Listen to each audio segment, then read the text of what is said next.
Знаменитые цветные горы и лесовое плато китайской провинции Ганьсу. Эта провинция располагается на северо-западе Китая в верхнем течении реки Хуанхэ, на стыке лесового плато, Тибетского Нагорья и пустыни Гоби. В стародавние времена здесь проходил 1600-километровый участок Великого Шелкового пути, соединяющего Европу и Азию. Если двигаться вслед за древними путешественниками, то можно попасть в город Чжанъе в центре провинции Ганьсу.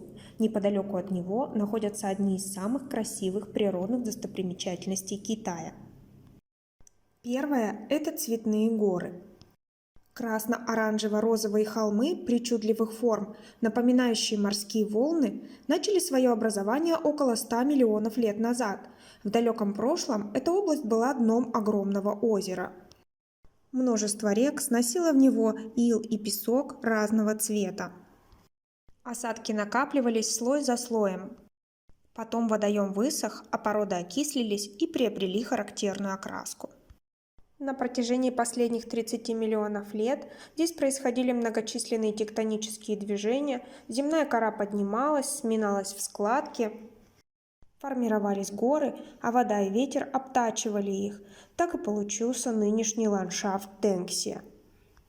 За миллионы лет толщина красноцветных песчаников достигла 4 километров. Верхний 1,5-километровый слой оказался наиболее твердым, он-то и образовал столь фантастические пейзажи. Рост цветных гор все еще продолжается. Каждые 10 тысяч лет они увеличиваются на 0,9 метра, а их цвет становится более ярким. Также недалеко от Чжанъе можно увидеть лесовое плато. Общая площадь, покрытая на современной суше лесом и лесовидными породами, составляет более 13 миллионов квадратных километров. Это около 10% от всей поверхности континентов. Самое большое в мире лесовое поле находится в Китае. Его размеры составляют 900 на 700 километров, а мощность отложений местами доходит до 300-400 метров. Лес – это рыхлая мягкая порода светло-желтого или коричневатого цвета. Название происходит от немецкого «рыхлый», по-китайски же он называется «желтая земля». По составу это смесь песка и ила, плюс 20% глинистых минералов и небольшое количество карбонатов.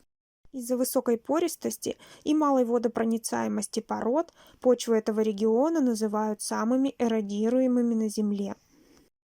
В среднем на 1 квадратный километр поверхности лесового плато приходится 6-7 километров оврагов. Здесь образуются многочисленные ущелья, отвесные кручи, легко происходят оползни, селевые потоки и землетрясения.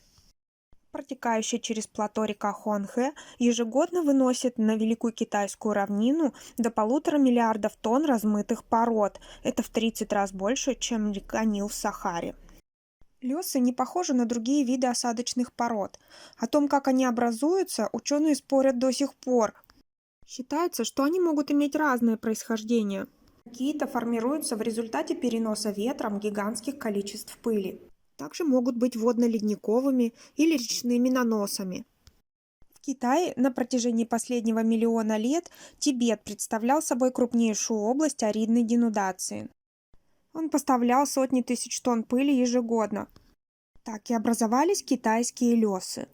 Плато было очень плодородным, и в древние времена его легко было обрабатывать, поэтому район стал одним из центров зарождения китайской цивилизации. Дома в регионе часто вырубались в лесовой почве, назывались яодун. И даже большая часть Великой Китайской стены была построена из прессованной лесовой пыли. Лесовые породы встречаются во многих местах в мире, например, знаменитая долина монументов в США. Также они есть в Южной Америке, Западной Европе, Центральной Азии и России. Но наибольший интерес для изучения представляют собой лесы Китая. Здесь они занимают обширные территории, и их образование продолжается и в наше время.